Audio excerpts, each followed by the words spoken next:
A new survey shows an overwhelming amount of downtown residents don't feel safe right now. That same survey indicates public safety and policing will be key issues in the fall election for mayor and city council.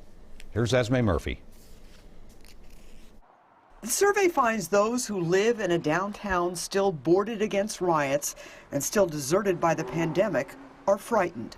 90% feel less safe, and 70% say family and friends are scared to visit. People have changed the way they live in downtown Minneapolis because of their fear. Yes, they have. So what we found is people are walking significantly less. They feel constricted and that they're not able to do all those things that they would like to do.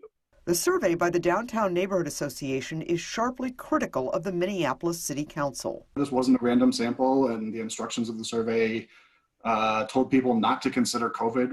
Downtown Council member Steve Fletcher is one of the leaders of the Defund the Police movement. This survey says that people don't want alternative responses. They want a police officer responding to their call, not a social worker. Yep, and it is my job to listen to everybody. I hear voices that say that. I also hear voices who tell me they've had very bad experiences. The way I read this survey, there are people who are blaming you for their fears about downtown Minneapolis.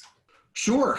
I think part of that is probably a result of the way the survey was framed, but part of that is actually, that's a really good reason that I support the charter amendment. The charter amendment would put the Minneapolis police under the council, not the mayor's control. That charter proposal, the entire city council and the mayor are all on the ballot this November. Michael Rainville is running against Fletcher. How concerned are the people you talk to about Steve Fletcher's views? Well, they feel that he's out of touch with the third ward, that his views are those of Time magazine or a Washington, D.C. think tank. The reason we have elections is so that we can get a fairer and more accurate measure of whether people agree or not. Esme Murphy, WCCO 4 News. The survey also found that 60% of downtown residents have considered moving out of downtown because of safety concerns.